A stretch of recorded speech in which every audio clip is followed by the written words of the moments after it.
সিলেট থেকে এক সম্মানিত ভাই জানতে চেয়েছিলেন জুমার খুতবা বাংলায় হবে কিনা। দেখুন, বিষয়টা অনেক লম্বা, আমরা যদি সংক্ষেপে বলি, আসলে খুতবা তো বাংলায় হয় না, খুতবা আরবিতেই হয়। বাকি আলোচনাটা আমাদের দেশের প্রেক্ষাপটে যেটা হয়, একটা প্রথমে বয়ান হয়, তারপরে খুতবা হয়, খুতবাটাকে আলাদা করা হয়। এখন খুতবা যেটা শরীয়তের টার্ম, এটা একটা টার্ম খুতবা, এই খুতবাটা মাতৃভাষায় হতে পারে কি পারে না, এটা স্কলারদের মধ্যে দুটো মত আছে।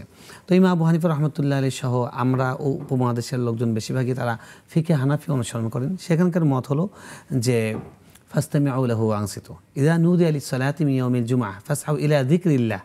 এই যিকরিল্লাহ, আল্লাহর জিকিরের দিকে তোমরা ছুটে যাও, এটা বলতে কি বোঝানো হচ্ছে? বলছে এটা বোঝানো হচ্ছে খুতবা।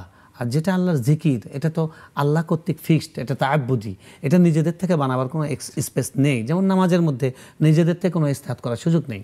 তাই খুতবাটা এটা বাংলায় হবে না, এটা জিকিরের ভাষা, অর্থাৎ নামাজের মধ্যে যেই ভাষা, আরবি ভাষা, সেটা হবে। এবং এখানে এই খুতবার মধ্যে কি আছে? এখানে আল্লাহর প্রশংসা আছে, রাসূল সাল্লাল্লাহু আলাইহি ওয়াসাল্লাম দরুদ আছে, জিকির আছে, দোয়া আছে। বাকি যেহেতু আমাদের দেশের লোকজন, আমরা মাতৃভাষা আমাদের বাংলা, আরবি নয়, তাই আমাদের কি মেসেজটা দেওয়া হচ্ছে, খুতবার উদ্দেশ্য তো মেসেজ দেওয়া।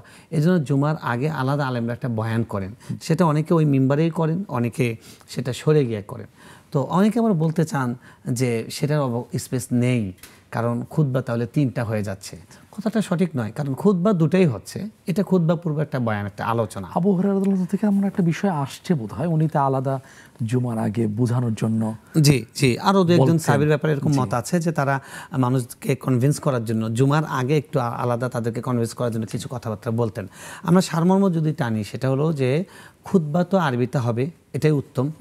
আর যদি কেউ বাংলাতে দেন এবং সেই বাংলার মধ্যে খুতবার যেই বৈশিষ্ট্যগুলো, সে আসলে বাংলা খুতবা হচ্ছে না, খুতবার যেই বৈশিষ্ট্য, অর্থাৎ সেখানে আল্লাহর জিকির, রাসূল সাল্লাল্লাহু আলাইহি ওয়াসাল্লাম দরুদ, কোরআনের আয়াত, হাদিস, এগুলো কিন্তু ওখানেও আরবিতেই বলছেন, জাস্ট কিছু কথা বাংলায় বলছেন। আলটিমেট তারাও কিন্তু খুতবাটা আরবিতেই দিচ্ছেন। অনেক ধন্যবাদ। তো মানুষকে বোঝানো দরকার, এবং এই হাদিসের এবং জিকিরের যেই বৈশিষ্ট্য, সেটাও বজায় রাখা দরকার।